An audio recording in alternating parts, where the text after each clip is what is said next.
Hello प्यारे बच्चों, कैसे हैं आप सभी। उम्मीद करती हूँ आप सभी बहुत अच्छे होंगे। बच्चों, स्वागत है आप सभी का फिर से मेरे यूट्यूब चैनल जारेडा ऑनलाइन क्लासेस में।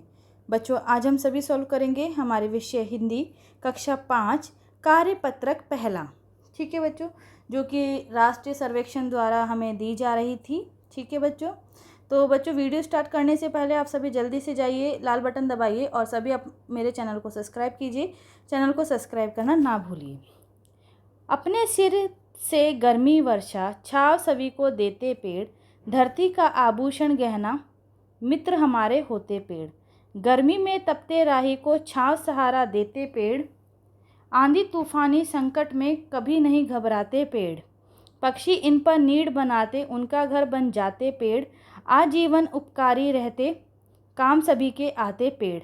वहाँ पसारे हमें पुकारे जीवन दाता होते पेड़, अपने सिर से गर्मी वर्षा छांव सभी को देते पेड़। देखिए बच्चों, यहाँ पे हमें पेड़ के बारे में बताया गया है कि पेड़ हमारी किस तरह से रक्षा करते हैं। हमें छांव देते हैं, ठीक है, हमें गर्मी से बचाते हैं, धूप से बचाते हैं, आंधी तूफान संकट में भी कभी घबराते नहीं हैं पेड़।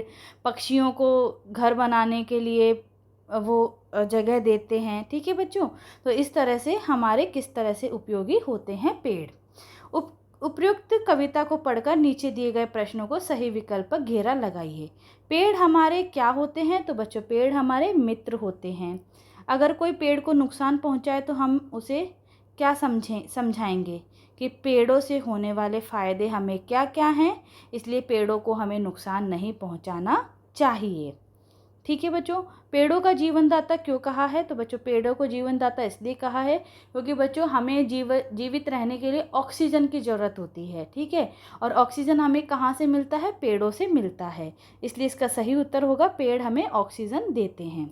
पक्षी इन पर नीड़ बनाते, पंक्ति में आए नीड़ शब्द का समान अर्थ देने वाला शब्द कौन सा होगा? तो बच्चों, नीड़ मतलब होता है घोंसला। हम पेड़ों का संरक्षण कैसे कर सकते हैं? तो बच्चों, हम किस तरह से संरक्षण कर सकते हैं पेड़ों की? तो इनकी देखभाल करके हम पेड़ों का संरक्षण कर सकते हैं। अगला है बच्चों, लोकगीत सीधे जनता के संगीत हैं, घर गांव और नगर की जनता के गीत हैं ये। इनके लिए साधना की ज़रूरत नहीं होती, त्योहारों और विशेष अवसरों पर ये गीत गाए जाते हैं। इनको रचने वाले भी अधिकतर गांव के लोग ही हैं। स्त्रियों ने भी इनकी रचना में विशेष भाग लिया है। ये गीत बाजों की मदद के बिना ही ढोलक, झांझ, करताल, बांसुरी आदि की मदद से गाए जाते हैं। एक समय था जब शास्त्रीय संगीत के सामने इनको है समझा जाता था। अभी हाल तक इनकी बड़ी उपेक्षा की जाती थी, पर इधर साधारण जनता की ओर जो लोगों की नज़र फिरी है तो साहित्य और कला के क्षेत्र में भी परिवर्तन हुआ है। तो देखिए बच्चों, यहाँ हमें लोकगीत के बारे में बताया गया है कि कहाँ लोकगीत गाए जाते थे और इनकी रचना किसने करी थी, किस तरह से इन गीतों को गाए जाते थे। उपयुक्त गद्यांश को पढ़कर नीचे दिए गए प्रश्नों के सही विकल्प पर घेरा लगाइए। लोकगीत किसके गीत हैं? तो बच्चों, लोकगीत जनता के गीत हैं। लोकगीत शब्द के तात्पर्य क्या है? तो बच्चों, लोक के गीत। ठीक है बच्चों, उपेक्षा शब्द के लिए समान अर्थ देने वाला शब्द लिखिए, उपेक्षा के यानी निरादर। लोकगीत की तुलना में शास्त्रीय संगीत के लिए किसकी ज़रूरत होती है? तो बच्चों, लोकगीत की तुलना में शास्त्रीय संगीत के लिए साधना की ज़रूरत होती है। गीत गाने और सुनने से क्या लाभ होता है? तो बच्चों, गीत गाने और सुनने से हमारा मन प्रसन्न होता है, खुश होता है। अगला है बच्चों, देखिए आपको यहाँ पे एक चित्र दिया गया है। बदलकर अपना व्यवहार करें कोरोना पर वार, सतर्क रहें, सुरक्षित रहें, 2 गज की दूरी, मास्क पहने, हाथ लगातार साफ करते रहें, आँख नाक मुंह को छूने से बचें, अनावश्यक यात्रा ना करें, इम्यूनिटी बढ़ाने के प्रयास करें, भीड़ भाड़ वाली जगहों से दूर रहें, अपना और अपनों का ख्याल रखें। अधिक जानकारी के लिए निकटतम स्वास्थ्य केंद्र में या अपने क्षेत्र की आशा एएनएस से संपर्क करें। ठीक है बच्चों, तो ये हमें कोरोना से बचाव के लिए एक पोस्टर दिया गया है। अब हमसे यहाँ क्या प्रश्न पूछे गए हैं, देखिए।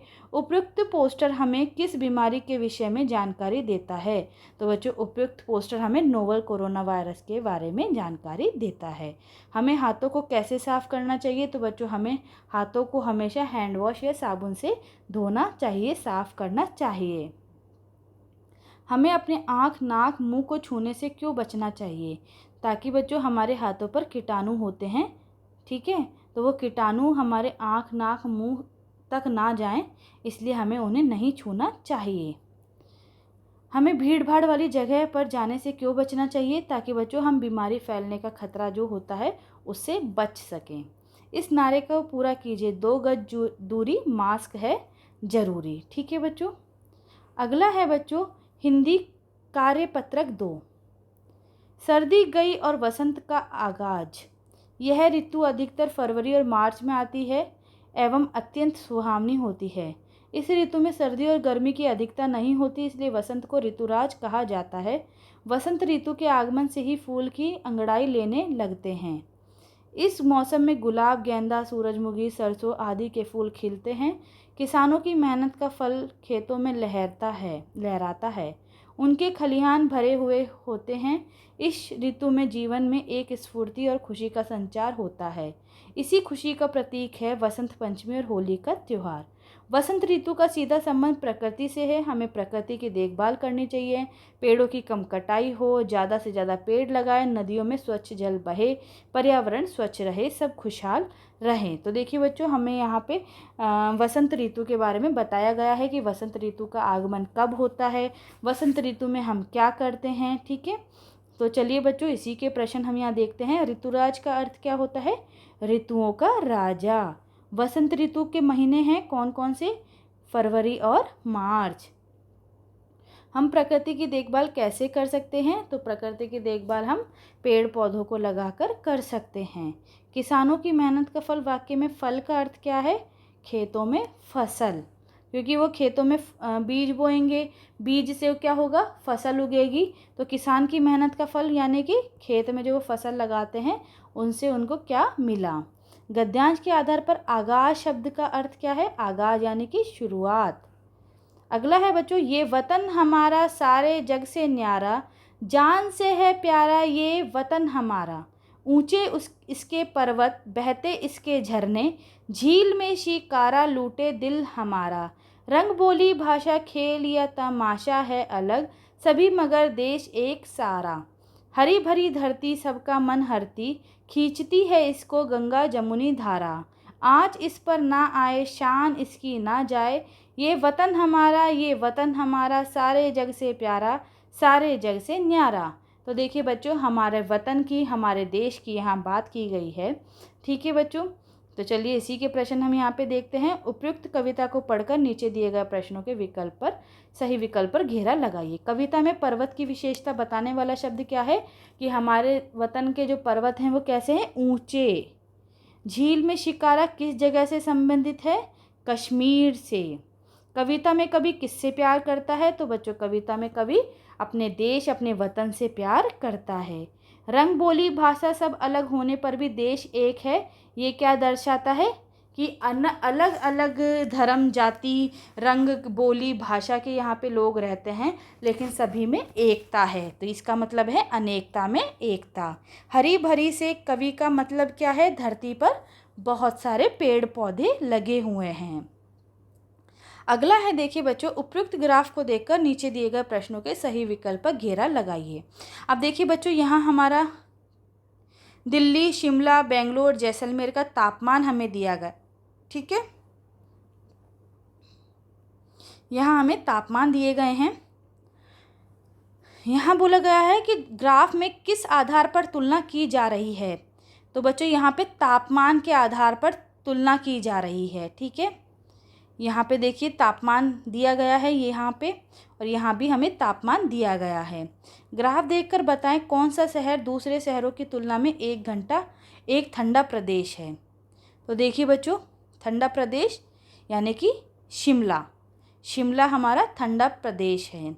शिमला, दिल्ली, जैसलमेर, बेंगलुरु उदाहरण है व्यक्तिगत संज्ञा के। कौन सा शहर शब्दकोश के हिसाब से पहले क्रम पर होगा? शब्दकोश के हिसाब से बच्चों, जैसे कि हमारी इंग्लिश में ABCD होती है, ठीक है, वो हमारी डिक्शनरी में होता है। इसी तरह शब्दकोश में पहले आएगा A, A, I, E। तो इसी हिसाब से कौन सा पहले होगा हमारा शहर? जैसलमेर। दोनों दिन कौन से शहर के तापमान में सबसे कम अंतर है? तो बच्चों देखिए, दोनों दिन में कौन से शहर के जो तापमान है उसमें सबसे कम अंतर है? तो देखिए 33 और 23, 22 और 10, 28 और 24, 38 और 25। तो देखिए बच्चों बेंगलोर हमारा सही उत्तर है, क्योंकि यहाँ 28 है और यहाँ 24 है, यानी कि 4% का ही इसमें फ़र्क है, ज़्यादा फ़र्क इसमें नहीं है।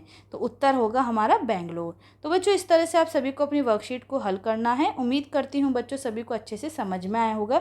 बच्चों अगर आप सभी को मेरा वीडियो अच्छा लगा है तो सभी लाइक बटन दबा करके वीडियो को ज़रूर लाइक करें, ज़्यादा से ज़्यादा वीडियो को शेयर करें और नीचे दिए कमेंट बॉक्स में मुझे कमेंट ज़रूर लिख कर बताएं बच्चों कि आप सभी को वीडियो कैसा लगा। और जिन्होंने अभी तक मेरे चैनल को सब्सक्राइब नहीं किया है जल्दी से जाइए, लाल बटन दबाइए और सभी मेरे चैनल को सब्सक्राइब कीजिए। चैनल को सब्सक्राइब करना ना भूलिए। आप सभी का बच्चों वीडियो देखने के लिए बहुत बहुत धन्यवाद।